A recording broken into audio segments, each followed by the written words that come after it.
पढ़ते वक्त जो नींद हमें आती है उस चीज़ को अवॉइड कैसे करें। ये काफ़ी सारे स्टूडेंट्स की कंप्लेन होती है कि जब मैं बुक खोलता हूँ या बुक खोलती हूँ तो मुझे नींद आने लगती है। और ये प्रॉब्लम बहुत ही कॉमन है। मतलब सब लोग इस चीज़ को फेस करके ज़रूर निकलते हैं, और मैंने भी इस चीज़ को देखा कि यार जब मैं बुक खोल के बैठ रही हूँ तो नींद आ रही है। पर फिर मैंने कुछ चीज़ें नोटिस करी और कुछ चीज़ों पर वर्क किया तो मेरे को पता चला कि इन इन चीज़ों को या इन इन प्रो टिप्स कह लो तुम, उन चीज़ों को अगर मैं अप्लाई करूँ तो इस चीज़ को हम सॉल्व कर सकते हैं। तो वही कुछ सॉल्यूशंस हैं। पहला है हाइड्रेट, कि अपने आप को हाइड्रेट रखो। हाइड्रेट मतलब अपनी बॉडी में पानी की कमी मत होने दो। आप कहोगे कि हाइड्रेशन का और जो मैं बुक खोल के बैठती हूँ उसका, बैठता हूँ या फिर उस चीज़ का क्या रिलेशन है नींद का। तो मैं आपको बताऊँ, जब हमारी बॉडी में अच्छी खासी मात्रा में पानी होता है तो हम खुद एक्टिवली से वर्क करते रहते हैं, एनर्जेटिक से बने रहते हैं। बट अगर नहीं होता तो क्या होता है, एनर्जी लेस होती है। और जब हम बैठते हैं पढ़ने के लिए, बुक वैसी ही ऐसी चीज़ होती है जिसमें हमें अपने आप से इंटरेस्ट बनाना पड़ता है, जिसमें हमें अपनी तरफ से थोड़ा एफर्ट लगाना पड़ता है। तो उस टाइम पे बॉडी कहती है चल यार थोड़ी देर झपकी से ले ले। तो अपने आप को हाइड्रेट रखो। अब हाइड्रेट रखने के लिए अगर मैं बिल्कुल सटीक चीज़ बताऊं कि बिल्कुल क्या करो, तो अगर आपका टाइम टेबल ऐसा है कि आप सुबह उठते हो तो वो चीज़ बेस्ट है, क्योंकि मैंने सुबह उठने वाला लेट वाला दोनों टाइम टेबल कर रखे हैं और स्टडीज़ के लिए बेस्ट रहता है सुबह वाला मेरे एक्सपीरियंस के हिसाब से। बाकी इट्स अप टू यू। तो जब भी आप पढ़ने बैठो अपने साथ एक वाटर बॉटल लो। ठीक है, एक वाटर बॉटल आपने अपने साथ रख ली और पढ़ने बैठ रहे हो उसमें से सिप लेते रहो, एक एक करके घूंट पीते रहो। और स्पेशली उन पॉइंट्स पे घूंट लो जिन पे आप अटक रहे हो। मतलब जैसे आप कुछ पढ़ रहे हो, आपको ये चीज़ समझ नहीं आई, take a sip of water. ठीक है, ये चीज़ करके देखना। बहुत प्रैक्टिकल चीज़ें होती हैं जिन्हें हम कहते हैं इनमें क्या होगा, उन्हीं चीज़ों से सब कुछ होता है। वही चीज़ें जीत और हार का फर्क तय कर सकती है। तो उन पॉइंट्स पे ज़रूर सिप लो जहाँ पर अटक रहे हो। कोई मैथ्स का सम सॉल्व कर रहे हो, अटक रहे हो, पी लो एक सिप। कोई क्वेश्चन है समझ नहीं आ रहा, एक एक सिप लेते रहो। तो अपने साथ वाटर बॉटल लेके बैठा करो। ठीक है, और अपने आप को पहले से भी थोड़ा सा हाइड्रेट रखा करो। दूसरी चीज़ है स्लीप साइकिल। ज़्यादातर जो स्टूडेंट्स होते हैं जिनके पास फ़ोन होता है खुद का, उनकी स्पेशली आदत होती है कि वो स्लीप साइकिल अपनी बिगाड़ के रखते हैं। मतलब आप कैसे एक्सपेक्ट कर सकते हो कि अगर आप 3-3 बजे तक चैटिंग कर रहे हो, उसके बाद आप स्कूल भी जाओगे, वहाँ से आओगे, खाना पीना भी करोगे, थोड़ा बहुत और एक्स्ट्रा का आप टाइम पास करोगे, उसके बाद जब आप पढ़ने बैठोगे तो आप कैसे एक्सपेक्ट कर सकते हो कि आप एनर्जेटिकली पढ़ोगे। सबसे बड़ी बात होती है कि हम अपना स्लीप साइकिल मेंटेन नहीं रखते। स्लीप साइकिल मेंटेन रखने का मतलब क्या है कि आप 5.5 से 7 घंटे तक की नींद ले रहे हो। ठीक है, और ये नींद आप रात में लो तो ज़्यादा बेहतर है।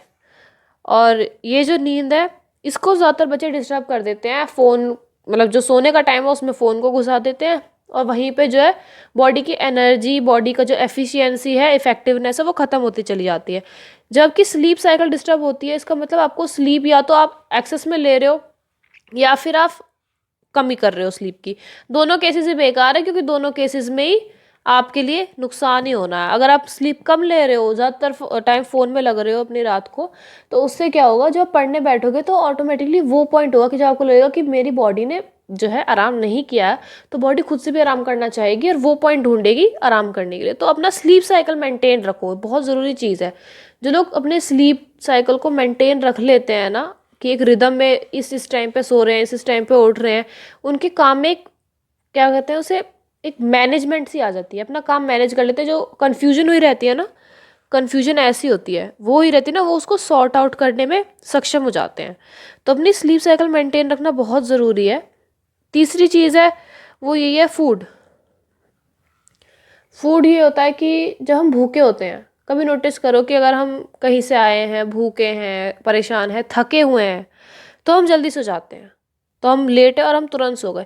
वही चीज़ होती है कि खाने पीने का ध्यान रखो, अच्छा खाओ, अच्छा पियो, हेल्दी हेल्दी खाओ पियो, और खाओ पियो ज़रूर। स्टारवेशन मोड में अपनी बॉडी को मत पहुंचाओ। ब्रेकफास्ट वगैरह स्किप मत करो। फूड वगैरह अपना प्रॉपर रखो, और तब पढ़ने बैठा करो।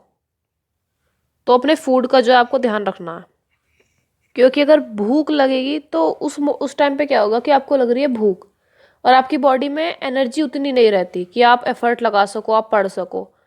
तो एनर्जी नहीं रहेगी, नहीं पढ़ पाओगे, सो जाओगे। चौथी जो बहुत ही इंपॉर्टेंट चीज़ है, बहुत इंपॉर्टेंट है, ध्यान से सुना, एनवायरनमेंट।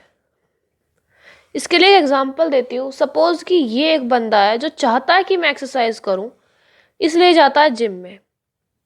जिम क्या होती है? जिम एक ऐसी जगह होती है जहाँ पे आप देखते हो कि बहुत सारे लोग एक्सरसाइज कर रहे हैं, एक प्रॉपर माहौल सेट करके देते हैं वहाँ पे कि एक मतलब कॉलम्स बने हुए हैं रनिंग के लिए और डंबल्स वगैरह। तो वहाँ पे जब वो बंदा जाता है तो बेशक वो घर में ना कर पाता हो, उसने तय किया हो कभी कि मैं एक्सरसाइज करूंगा नहीं, लेकिन वो नहीं कर पाया, लेकिन जब वो जिम में जाएगा तो वो कर जाता है। क्यों? क्योंकि वहाँ का एनवायरनमेंट ऐसा है, वहाँ का एनवायरनमेंट ही इस तरीके का है। ज़्यादातर क्या होता है, मिस्टेक ये होती है कि हम जहाँ पे ज़्यादातर जहाँ पे हम बैठ के टाइम पास करते हैं हम वहीं पे पढ़ना शुरू करते हैं। जहाँ पर हम सोते हैं, हमारा बेडरूम, हम वहीं पे पढ़ना स्टार्ट करते हैं। तो उस चीज़ में दिक्कत होती है। मैं अगर प्रिसाइजली इस चीज़ को क्लियर करूँ तो हमारी ये जो एनवायरनमेंट होती है वो हमारी हैबिट से एसोसिएटेड होती है, हमारी आदतों से लिंक होती है। जैसे एक बंदा है, वो एक पर्टिकुलर एक सोफ़ा या काउच है, वहाँ बैठ के वो टाइम पास करता है, वहाँ बैठ के वो अपना फ़ोन वोन चलाता है, हेडफोन लगाता है। एक पॉइंट ऐसा आएगा कि जब वो बंदा जाएगा ना, वो ऑटोमेटिकली अपनी जेब से फ़ोन निकाल लेगा, क्योंकि वो अब तब तक उसकी आदत बन जाती है। वो एनवायरनमेंट ऐसा होता है कि वो उस आदत को ट्रिगर करता है। पढ़ाई वाले केस में आपको कैसा एनवायरनमेंट चाहिए? इसीलिए टेबल चेयर कहते हैं कि एक टेबल और चेयर होनी चाहिए। अगर आपके पास नहीं है तो चेयर इज़ इनफ, कि आप कम से कम अपराइट बैठ जाओ, आप सीधे बैठ जाओ, जहाँ पे हम सोते हैं वहीं पे उठ के पढ़ने लग जाओ। तो वो चीज़ जो है ना, वो एनवायरनमेंट ऐसा होता है जो ट्रिगर करता है सोने को, क्योंकि बेडरूम जो है, बेड जो है वो हमारे सोने की जगह है, हम वहाँ रोज़ सोते हैं। तो वो जगह जो है, वो एनवायरनमेंट जो है वो सोने से एसोसिएटेड है। ये भी एक दिक्कत आती है जिसकी वजह से हम नींद को और काम को, स्टडीज़ को अलग अलग नहीं कर पाते हैं, क्योंकि हमारा एनवायरनमेंट वैसा होता है। तो पहली चीज़ होती है कि अपने बेडरूम से बाहर निकल जाया करो, जब पढ़ाई लिखाई करनी हो जहाँ पे आप सोते हो उस रूम में मत पढ़ा करो। दूसरी चीज़, कोशिश किया करो कि चेयर हो, टेबल नहीं भी हो तो चेयर पे बैठ कर पढ़ लो, सही रहेगा। कि सेट कर लो कि हाँ मैं इस चेयर पे बैठ के पढ़ूंगा, वो चीज़ सेट कर लो अपने एनवायरनमेंट में। तीसरी चीज़, फ़ोन वगैरह को दूर रख लिया करो अपने आप से, तो वो आपके एनवायरनमेंट में हेल्प कर देगा। इस तरीके से आप कर लो। तो ये कुछ चीज़ें होती हैं जो जिन पे ध्यान दे के हम इस प्रॉब्लम को सॉल्व कर सकते हैं। पहले अपने आप को हाइड्रेट रखो, आपकी बॉडी में वाटर होना चाहिए बढ़िया सी मात्रा में, वाटर बॉटल लेके बैठा करो पढ़ने के लिए, मुंह पे मारने के लिए नहीं, सिप लेने के लिए। स्लीप साइकिल मेंटेन रखो, धीरे धीरे करके शुरू करो अपने स्लीप साइकिल को मेंटेन करना, लाइन पे आ जाएगा स्लीप साइकिल, पढ़ाई पे लाइन पे आ जाएगी। फूड, खाने पीने पे ध्यान दो। अगर ज़्यादा टाइम तक भूखे रहते हो, कुछ लोग ऐसे होते हैं जो सुबह उठते हैं, फ़ोन लेते हैं और गलती से उन्होंने कुछ खा लिया, मम्मी ने कह दिया, पिताजी ने कह दिया तो खा लिया उन्होंने कुछ छोटा मोटा। उसके बाद क्या करते हैं, जिस टाइम खाना खाने का टाइम होता है उस टाइम के अराउंड उन्हें फ़ोन वोन अगर अवेलेबल हो जाता है, तो जैसे वो 12 बजे बैठे हैं खाना खाने, उन्हें पता नहीं चलता टाइम कब बीता, वो 2 बजे तक खाना खा के देते हैं। तो उससे क्या, बॉडी स्टारवेशन मोड में जाती है और ये चीज़ जो है फिर आगे जाके आपकी बॉडी को थकाती है और नींद का कारण बनती है। चौथी जो बहुत इंपॉर्टेंट चीज़ है वो है एनवायरनमेंट। ऐसे एनवायरनमेंट को चूज़ करो जो आपके किसी लेजर एक्टिविटी से कनेक्टेड ना हो, जहाँ पर आप सोते हो, बैठते हो, आराम करते हो, ये मजे में लेटते हो, वो वाली एनवायरनमेंट चूज़ मत करो अपनी पढ़ाई के लिए।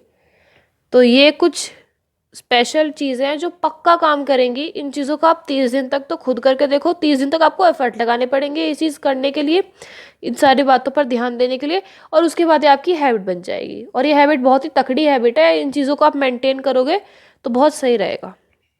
Thank you. और कोई प्रॉब्लम हो तो मुझे बताना।